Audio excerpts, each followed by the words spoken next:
The chandelier trembled slightly as laughter rolled across the marble living room, thin and sharp like glass. Ava Whitmore stood near the window, fingers curled around her wineglass, watching the city lights blink below as if they were small, obedient stars. Her smile looked perfect, practiced, but something restless lived behind it. "Relax," she said lightly, turning to the guests gathered behind her. "It's just a joke." Outside, a car door closed. Footsteps approached the gate. No one knew yet that in less than an hour, everything they believed about power, pride, and dignity would be quietly undone. Before the night pulls us further in, let me ask you something. Where are you watching from right now? It still amazes me how one story can travel across oceans and streets at the same time. Share your city, let's see how far this moment reaches. Ava's home was the kind that felt more like a museum than a place to live. White walls without fingerprints. Sofas no one truly sank into. Even the air smelled expensive, polished wood and something floral that never faded. Tonight's dinner party had been planned for weeks.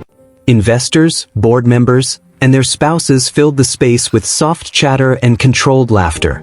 Her husband, Ethan Whitmore, the CEO everyone admired, was away on business. Ava didn't mind. In fact, she preferred it. Without Ethan's calm presence, she could be whoever she wanted. Near the kitchen island, two women whispered. "Did you hear what Ava did?" one murmured. The other smirked. "She actually hired a cleaner for tonight. Said she wanted to make a point." Ava overheard and smiled wider. Earlier that afternoon, she had made the call herself. Her voice had been sweet, almost kind. She'd found the number through a small ad online. The woman on the other end sounded tired but polite. "Yes, ma'am. I can come this evening." Ava remembered pausing, then asking casually, "Black, right?" There had been a silence. Then, softly, "Yes." "Perfect," Ava replied. "I'll pay double. Just be on time." Now, as the doorbell rang, the room hushed. Ava set her glass down and walked toward the entrance, heels clicking like a countdown. She opened the door with theatrical grace. Grace Johnson stood there holding a small cleaning bag. She wore a simple gray coat, clean but worn at the cuffs. Her hair was pulled back neatly and her eyes, dark, steady, lifted to meet Ava's. "Good evening," Grace said. "I'm here for the job." A few guests chuckled. Someone muttered, "This should be good." Ava tilted her head. "You can come in through the service entrance," she said, pointing down the side hall. "We don't want to interrupt."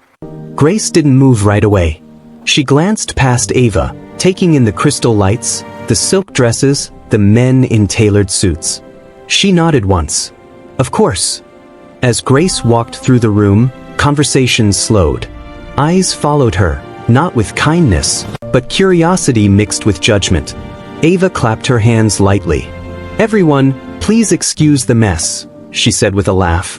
"I thought it would be enlightening to see how the other half lives." Grace paused near the dining table. Slowly she turned. "I'm sorry," she said calmly. "Could you show me where you'd like me to start?" Something about her tone, steady, respectful, shifted the air. Ava waved toward the kitchen. "Floors first. Try not to drip." Grace set her bag down and removed her coat, folding it carefully over a chair. Her movements were quiet, deliberate. As she knelt to begin, her eyes briefly caught the reflection in the mirrored wall. Ava didn't notice the way a few guests grew uncomfortable. She didn't see the older man near the window frown, or the young woman clutch her purse a little tighter, not in fear, but in shame. Grace worked silently. No sighs. No complaints. When a glass shattered near her feet, clearly pushed by a careless hand, she simply cleaned it up, her fingers steady. One guest leaned toward Ava. "She's very composed." Ava scoffed. "It's an act. They always do that." But as minutes passed, the joke stopped being funny. Grace moved with dignity that didn't fit the role Ava had imagined. When she stood to wipe the counter, a small silver locket slipped from her blouse and fell open. Inside was a photo. A young boy in a hospital bed, smiling bravely. Grace noticed it too quickly, snapping it shut, her face tightening for just a second before smoothing again. Ava watched. For the first time that night, something flickered in her eyes, uncertainty. "Hey," Ava called out. "You didn't say you were bringing personal drama into my house." Grace looked up. "I apologize if it bothers you." Her voice didn't shake. The room had gone silent. And in that silence, something unexpected began to rise. Not anger, not humiliation, but a quiet strength that no one there was prepared to face. Grace finished wiping the counter and carefully set the cloth back into her bag. The room felt heavier now, as if every breath had to push through something unseen. Ava crossed her arms, trying to reclaim control, but the rhythm of the night had already slipped from her hands.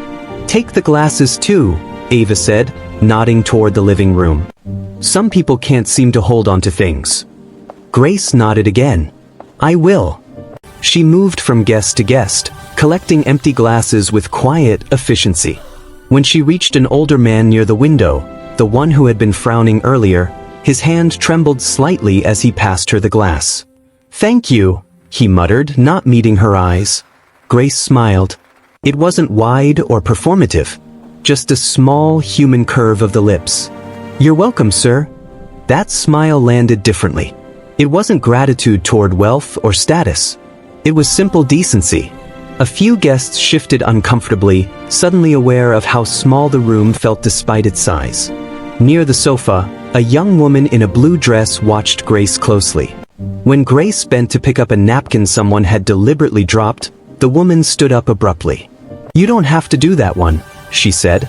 "I can." "It's all right," Grace replied gently. "I'm here to help." She picked up the napkin anyway, smoothing it before tossing it away. That small act, so ordinary, felt strangely loud. If you were standing in that room, watching this unfold, what would you have done? Would you have laughed along, or spoken up? Share your honest answer in the comments. And if you felt that quiet moment of kindness, tap like. Sometimes that's how empathy shows itself. Ava cleared her throat. "Let's not get sentimental," she said. "She's being paid." Grace paused, then turned to face her fully. "Yes, ma'am. I am. And I'm grateful for the work." The word grateful hit Ava like an unexpected mirror. She looked away first. As Grace carried the glasses toward the kitchen, her phone buzzed softly in her bag. She ignored it. Then it buzzed again. This time longer. Persistent. "I said no phones," Ava snapped. Grace hesitated. "I'm sorry. It might be important." Ava laughed sharply. "Important? While scrubbing my floors?" Before Grace could respond, the older man spoke. "Let her check. It's just a phone call." All eyes turned to him. Ava stiffened but waved her hand dismissively. "Fine. Quickly." Grace stepped into the hallway and answered, her voice low. "Hello." The pause. Her shoulders sagged just a little. "I understand." Another pause. "I'll come as soon as I can." She ended the call and stood still for a moment, pressing her fingers to the bridge of her nose. When she returned, Ava noticed the change immediately. "Problem?" Ava asked, almost eager. Grace met her gaze. "My son is in the hospital. His condition, it's unstable tonight." A ripple passed through the room. The young woman in the blue dress inhaled sharply. "And you still came?" Ava asked, eyebrows raised. "I needed the money," Grace said simply. "For his treatment." The truth hung there, raw, unpolished. Ava scoffed. "Everyone has a story." Grace nodded. "Yes, they do." Something in her voice made the room feel smaller again, not cramped, but closer. The older man stepped forward. "What's your son's name?" he asked. "Michael," Grace replied, her eyes softening despite herself. "He's 12. The man swallowed. "My grandson is the same age." Silence followed. Not awkward this time. Heavy. Respectful. Grace picked up her bag. "If you'd like, I can finish quickly and leave early. I don't want to be a burden." Ava opened her mouth, ready to dismiss her, but the words didn't come out the same way. "Finish the kitchen," she said instead. "Then we'll see." Grace returned to her work, but something had shifted irreversibly.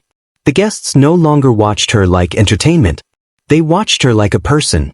As Grace scrubbed the sink, a memory surfaced. Michael at the breakfast table, joking about becoming a doctor, so I can fix myself for free.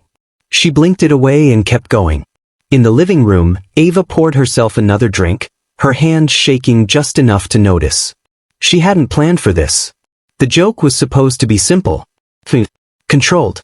But Grace Johnson wasn't playing her part. And deep down, Ava felt the first crack in the polished world she'd built. A fracture she didn't yet understand, but one that was about to widen far beyond her control. The kitchen light hummed softly as Grace rinsed the cloth under warm water. The sound felt louder than it should have, echoing in her chest. She worked slower now, not from fatigue, but because every movement carried the weight of the phone call she'd just received. Michael's nurse had sounded calm, but too calm. Grace knew that tone. It was the kind meant to keep panic away, not to tell the whole truth. Behind her, the party tried to restart itself. Laughter returned in fragments. Glasses clinked again.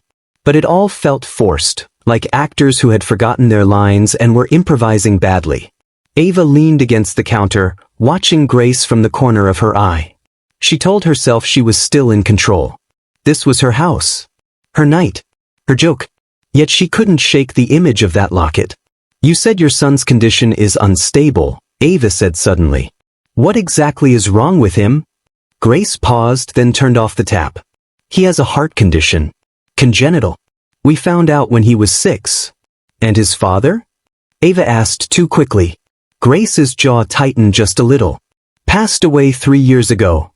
The word "passed" landed softly, but it carried a lifetime inside it. Ava nodded, pretending to be uninterested. "So you do this cleaning full-time?" "Yes," Grace replied. "At night mostly. During the day I work at a grocery store." "That's a lot," the young woman in the blue dress said quietly from the doorway. "How do you manage?" Grace smiled faintly. "You don't really manage. You just keep moving." "Have you ever had someone help you when no one else would? If yes, write yes and share their name below. Sometimes gratitude deserves to be spoken out loud." Grace returned to the sink, but her mind drifted backward, to smaller apartments, older nights, and promises whispered into darkness. She remembered the hospital room where Michael had first been diagnosed. The machines. The blinking lights. The way her husband's hand had trembled in hers as the doctor explained words neither of them wanted to understand. "We'll figure it out," he'd said. He hadn't lived long enough to help her keep that promise. A glass slipped from someone's hand behind her and shattered near the doorway. Grace turned instinctively, heart racing, but the shards were far away. The older man bent down to pick them up. "No, don't," Grace started. "It's all right," he said gently. "I've got it." That simple role reversal, someone helping her, felt almost unbearable. Ava watched it happen, her lips pressing together. The room no longer felt like an audience. It felt like a witness. Grace finished the kitchen and wiped her hands on a towel. "I'm done," she said. "Unless there's more." Ava hesitated. The moment stretched longer than she liked. "You can vacuum the hallway," she said finally. "Then you can go." Grace nodded. As she passed Ava, she stopped. "I know tonight was meant to be something else," Grace said quietly. "But I hope whatever you were trying to prove, you found it." Ava laughed, sharp and defensive. "Don't psychoanalyze me. Just do your job." Grace didn't respond. She pulled the vacuum from her bag and plugged it in. The low hum filled the space, steady and grounding. As she worked down the hallway, her eyes drifted to the framed photos on the wall. Ava and Ethan at charity galas. Ava and Ethan on yachts. Ava smiling perfectly beside a man who looked genuinely kind. Grace slowed near one photo, Ethan shaking hands with a young boy in a hospital gown during a fundraiser. Her breath caught. "Michael," she whispered without meaning to. Ava heard it. "What?" Grace pointed, hesitant. "That boy, when was that photo taken?" Ava glanced at it. 2 years ago. Ethan sponsors pediatric cardiac programs. He insists on visiting in person. Grace's chest tightened. "That boy, he looks like my son." Ava rolled her eyes. All kids look alike in gowns. But Grace stepped closer, her hands trembling. She recognized the crooked smile. The faint scar near the collarbone. "That's him," she said softly. "That's Michael." The vacuum slipped from her hand, clattering against the wall. The room went silent again, but this time, the silence felt electric. Ava stared at the photo, then at Grace. "That's impossible." Grace swallowed hard. "Your husband. He paid for one of Michael's early surgeries. We were told it was an anonymous donor." Ava's face drained of color. Because for the first time that night, the joke had come full circle. And the woman she had invited to mock her world was already woven into it. The truth hovered just beneath the surface now, waiting for the moment it would finally break free. No one spoke. The vacuum lay on its side like something discarded in a hurry, its cord stretched across the polished floor.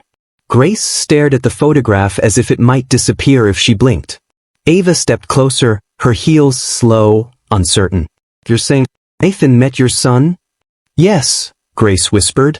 "He visited the ward. Sat with Michael for almost an hour. Talked about superheroes and bad hospital food." Her voice cracked. "Michael said he was the first man who didn't look at him like he was fragile." The older man near the window exhaled slowly. The young woman in blue covered her mouth with her hand. "That can't be a coincidence," someone murmured. Ava shook her head. "Ethan meets dozens of children. He doesn't remember." "He would remember Michael," Grace said, not unkindly. "Michael makes people remember." The hallway felt suddenly too narrow, the walls pressing inward. Ava's heart thudded louder than the chandelier ever had. "So you're telling me," Ava said, forcing a laugh that failed halfway, "that my husband helped your son, and you just happened to come here tonight?" Grace looked at her, eyes steady. "I didn't know this was your home. I didn't know who you were until I walked in." A heavy pause settled. "Now it's your turn. Think about a moment when you had the power to help, or to hurt, and the choice was entirely yours. Share one small good thing you've done recently, no matter how simple. Your story might remind someone that kindness still exists." The guests shifted, suddenly aware of their own roles. What had been entertainment now felt like judgment. Ava turned away, pacing. Her mind raced back through the afternoon, through the phone call, the question she'd asked without thinking, the satisfaction she'd felt at arranging this lesson. She stopped near the window, staring at her reflection in the glass. For the first time, it didn't look flawless. "Why didn't you say anything earlier?" Ava asked, her voice lower now. "About the photo. About Ethan." Grace shook her head. "It wasn't my place. I was hired to clean, not to explain my life." The words stung more than any accusation could have. Ava pressed her lips together. "You could have used it. To make me look bad." Grace met her gaze. "I don't need to make anyone look bad. People usually do that on their own." A quiet murmur rippled through the room. The young woman in blue stepped forward. "Ava, this isn't right." Ava snapped her head toward her.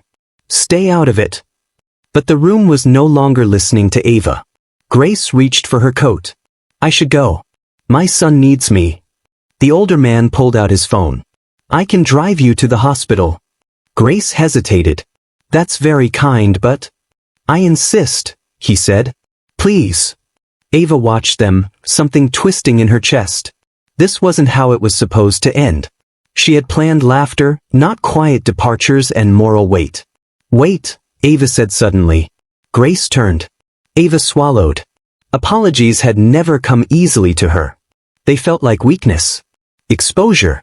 But tonight had stripped her of something she couldn't name. "I was cruel to you," Ava said. The room seemed to lean in. "I invited you here to make a point. A stupid, ugly point." Grace said nothing. Ava's voice wavered. "I didn't expect you to be this." "This?" Grace echoed softly. "Human," Ava said. The word hung between them, fragile and raw. Grace studied her for a long moment. "We all are," she said finally. "Some of us just have to fight harder to be seen that way." Ava nodded, tears threatening but not yet falling. "I'm sorry." The apology was small, imperfect, but real. Grace picked up her bag. "Thank you for saying that." They stood there, two women separated by worlds, bound by one unexpected truth. And just as the room began to breathe again, Ava's phone buzzed in her hand. She looked down at the screen. Ethan calling. Her stomach dropped. She answered, her voice barely steady. Ethan, you won't believe who's here. On the other end, Ethan's voice was warm, unaware. Is everything okay? Ava looked at Grace, at the woman she had mocked, the mother of the boy her husband had once held hope for. No, Ava said quietly. But it's about to be. And with that, the night edged closer to a reckoning no one in that house could avoid. Ava held the phone away from her ear for a second, as if the space might help her breathe. Grace stood quietly near the doorway, coat folded over her arm, eyes fixed on nothing in particular. The guest had gone still again, caught between curiosity and respect. Put him on speaker, the older man said gently. Ava hesitated, then did it. Ethan, she said, voice tight, do you remember a boy named Michael Johnson? There was a pause on the line. A long one. Yes, Ethan replied slowly. Of course I do. Grace's fingers tightened around her coat. He's here, Ava said. His mother is here. Another pause, shorter this time, filled with something unmistakable. Grace. Ethan asked softly, his voice now closer, more human. Is that you? Grace swallowed. Yes. It's me. Oh my God, Ethan breathed. Is Michael? He's still fighting, Grace said. Tonight's been hard. I'm so sorry I'm not there, Ethan said immediately. I would have come if I'd known. Ava closed her eyes. Every word felt like it was peeling something off her, layers she'd spent years building. Grace, Ethan continued, you were never supposed to struggle alone. The fund. You already helped, Grace said gently. More than you know. Ethan exhaled, heavy with emotion. You shouldn't be cleaning floors to pay for heart medicine. Ava flinched. I didn't know, she whispered, though no one had accused her out loud. I'll arrange transport, Ethan said. I'll call the hospital. Ava, make sure Grace gets there safely. Please. The call ended. Silence followed, but it wasn't empty. It was full of truth. If that revelation hit you right here in the chest, leave a red heart. Some moments don't need words, just proof that you felt them too. The young woman in blue wiped her eyes. The older man nodded once, firmly, like a decision had been made long ago and finally reached. I'll drive, he said again. Grace hesitated, then nodded. Thank you. Ava watched as Grace slipped her coat on. The simple fabric looked out of place in the gleaming room, but suddenly, it felt like everything else was pretending. Grace, Ava said, stopping her. Wait. Grace turned, weary but patient. I don't expect forgiveness, Ava said. But I want to help. With Michael. With anything. Grace studied her. There was no triumph in her eyes. No bitterness either. Just exhaustion and honesty. Help doesn't erase harm, Grace said. But it can change what comes next. Ava nodded, tears finally falling. Then let me start there. Grace gave a small nod in return. That's all anyone can do. They walked toward the door together. Guest stepped aside, not out of fear, but respect. As the door closed behind Grace, the house felt different. Smaller, quieter, like it had been emptied of something false. Ava sank onto the sofa, hands trembling. She stared at the fallen vacuum, at the smudge on the floor Grace hadn't had time to finish. For the first time, Ava saw it, not as a mess, but as a mirror. The older man paused at the door. You might want to cancel the rest of the night. Ava nodded slowly. Yes, I think I should. When the house finally emptied, Ava stood alone in the silence. She walked the hallway, past the framed photos, stopping again at the one of Ethan and Michael. She touched the glass. I didn't know, she whispered. But deep down, she knew that wasn't the whole truth. She had known enough to choose cruelty. Her phone buzzed again. A message from Ethan. I'll be home first thing in the morning. We need to talk. Ava sank onto the floor beneath the photo, hugging her knees. For the first time in years, she let herself feel small, not powerful, not admired, just human. Across town, Grace sat in the passenger seat of the car, watching streetlights blur past. Her phone vibrated with a hospital update. Michael's stable for now. She closed her eyes, relief flooding her chest so fast it almost hurt. The older man glanced at her. "He's going to be okay," he said softly. Grace nodded. "He has to be." As the hospital lights appeared in the distance, Grace felt something unfamiliar rise alongside the fear. Not hope exactly, but the possibility of it. And back in the silent mansion, Ava Whitmore remained on the floor, staring at a life she could no longer pretend was spotless. Knowing that the hardest part was still ahead, morning crept into the hospital through tall windows, pale and quiet. The night had been long, too long, but Michael was still breathing, his chest rising and falling in a steady rhythm that Grace refused to stop watching. She sat beside his bed, fingers wrapped around his hand, counting each rise like a promise. "You scared me," she whispered, brushing his knuckles with her thumb. Michael's eyes fluttered open. "Did I win?" he asked weakly. Grace laughed softly, tears spilling before she could stop them. "You always do." A nurse smiled from the doorway. "He's stable. The doctors want to run more tests, but he's holding on." Grace nodded, gratitude pressing so hard against her ribs it almost hurt. When the nurse left, Grace leaned forward and pressed her forehead gently to Michael's hand, breathing him in like oxygen. Across town, Ava Whitmore stood in her bedroom staring at herself in the mirror. The woman looking back felt unfamiliar, eyes swollen from crying, hair undone, the armor of perfection stripped away. She hadn't slept. Every time she closed her eyes, she saw Grace's calm dignity and her own reflection in the glass door, smug and careless. The sound of a suitcase zipper cut through the quiet. Ethan was home. Ava turned slowly as he stepped into the room. He looked tired, travel-worn, but his eyes were sharp with concern. "What happened?" he asked gently. Ava swallowed. "I did something unforgivable." They sat on the edge of the bed, space between them heavy with what hadn't yet been said. Ava told him everything. The call, the joke, the dinner, Grace's arrival, the photo, the realization that came too late. Ethan listened without interrupting. His jaw tightened, then softened again. "Why?" he asked quietly when she finished. Ava shook her head. "I don't know. But I thought power meant never being questioned." Ethan exhaled. "Power means responsibility." And tonight, Grace showed more strength than anyone in that room.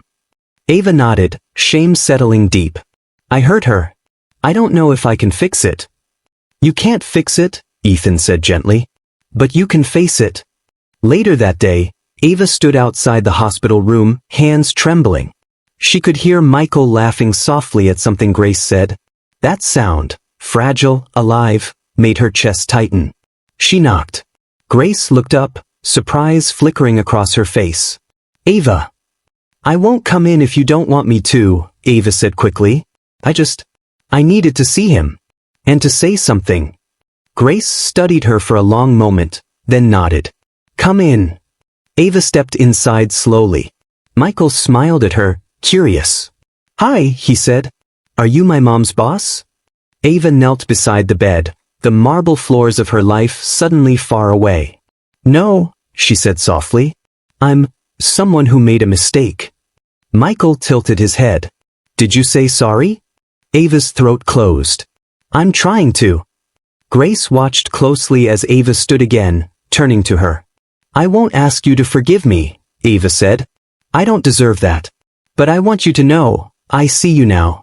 And I will do whatever it takes to help Michael. Not out of guilt. Out of responsibility." Grace's eyes shimmered, but her voice remained steady. "Forgiveness isn't something you ask for," she said. "It's something that grows, or doesn't." Ava nodded. "Then I'll wait. Be honest with yourself for a moment. Could you forgive after something like this?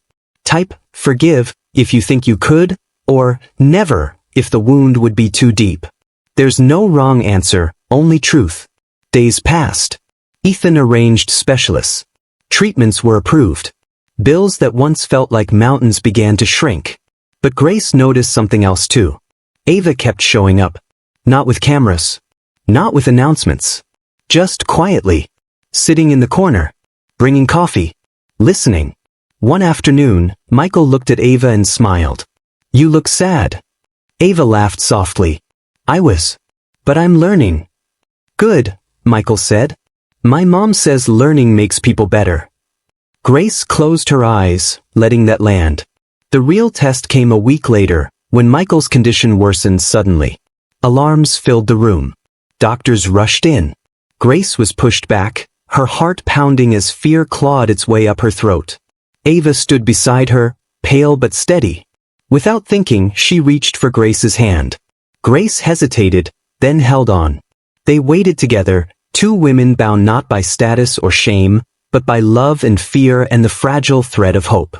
And in that moment, something shifted, not loudly, not dramatically, but enough to change what came next. Because forgiveness, Grace was learning, didn't always arrive like a grand gesture. Sometimes, it arrived like a hand offered in the dark. The hospital hallway smelled of antiseptic and coffee that had gone cold hours ago. Grace paced the length of the corridor, counting steps without realizing it. Ava sat rigidly in one of the plastic chairs, hands clasped so tightly her knuckles had gone white. Neither woman spoke. Words felt too fragile for what was happening behind the closed doors. A doctor finally emerged, mask lowered, eyes tired but calm. "The procedure was successful," he said. "He's out of danger for now." Grace's legs nearly gave out. Ava stood just in time to steady her. "Thank you," Grace whispered, voice breaking. She didn't know if she was thanking the doctor, the universe, or the fragile mercy of timing. Michael was moved to recovery. Tubes, monitors, soft beeping sounds. He looked small, but alive. Grace brushed his hair back gently, tears falling freely now. "You did so good," she murmured.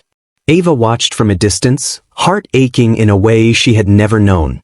This pain wasn't about loss of status or fear of judgment. It was about witnessing love so deep it demanded everything, and gave nothing back but the chance to keep going. Ethan arrived shortly after, his presence quiet but grounding. He placed a hand on Grace's shoulder. "He's a fighter," Ethan said. "Just like his mother." Grace nodded, unable to speak. Later that evening, as the hallway emptied and the world outside kept moving, Ava found Grace standing alone by the vending machines. "I don't know how to do this right," Ava said softly. "But I don't want to disappear once things are better." Grace studied her. "Why?" Ava searched for the answer. "Because walking away would be easier. And I don't trust the part of me that always chose easy." Grace considered that. "Staying won't be comfortable." "I know," Ava said. "That's why I think it matters." Grace looked down, then back up. "Then stay. But stay honest." Ava nodded. "I will. If you believe love still wins, even after pride, even after pain, comment. Let's fill this space with hope. Someone reading this right now might need to see it." Weeks passed. Michael grew stronger. Color returned to his face. Laughter returned to the room. Grace allowed herself to sleep again. Ava changed too, not overnight, not perfectly. She stepped back from charity galas and into real rooms with real people. She listened more than she spoke. When mistakes were pointed out, she didn't defend herself. One afternoon, as Grace packed up Michael's things for discharge, Ava stood awkwardly near the door. "I wanted to give you this," Ava said, holding out a small envelope. Grace hesitated, then took it. Inside was a letter, not a check. "I won't observe you from a distance anymore. If you ever need help, you don't have to earn it by suffering first." Grace folded the letter carefully, eyes wet. "Thank you," she said. As they walked out of the hospital together, sunlight poured through the glass doors, warm and forgiving. Michael squeezed Ava's hand. "You're different now," he said thoughtfully. Ava smiled. "So are you." Grace watched them, a quiet peace settling in her chest. The past hadn't vanished. The hurt hadn't been erased. But something better had grown in its place, something rooted in truth. And as they stepped into the ordinary noise of the world, Grace realized this wasn't just a story about cruelty or power. It was a story about what happens when someone chooses to stay, to learn, to change, and to love anyway. Only one moment remained now. One final truth that would tie everything together, not with anger, but with meaning. And it was waiting, just ahead. The park was quiet that afternoon, the kind of quiet that felt earned. Leaves shifted gently underfoot as Michael ran ahead, his laughter light, unburdened. Grace watched him from a bench, hands wrapped around a paper cup of tea, letting the simple miracle of the moment sink in. Ava stood nearby, unsure whether to sit or pace. She still carried that uncertainty, like she was always checking herself now, measuring her words before letting them out. "Can I sit?" Ava asked softly. Grace nodded. "Of course." They watched Michael chase pigeons, his movements careful but joyful. The sun caught the side of his face, and Grace felt something loosen in her chest. "I think about that night sometimes," Ava said. "About how close I was to becoming someone I wouldn't recognize anymore." Grace didn't answer right away. "Most people don't stop themselves," she said finally. "They just double down." Ava nodded. "I was taught that apology was weakness. That power meant distance." "And now?" Grace asked. "Now I know power without compassion is just noise," Ava replied. "Loud. Empty." Michael ran back, breathless. "Mom, Ava taught me how to play chess." Grace smiled. "Did she?" Ava laughed. "He beat me twice." Michael grinned proudly and ran off again. Grace turned to Ava. "You didn't have to stay." "I know," Ava said. "I wanted to." They sat in comfortable silence for a moment. Cars passed. Life continued. Ordinary and beautiful. Ava cleared her throat. "I've been thinking about that night. About what I owe you." Grace looked at her. "You don't owe me anything." "I owe you change," Ava said. "And I owe others the chance not to be humiliated the way you were." Grace studied her carefully. "What does that look like?" "I'm stepping down from the board I chair," Ava said.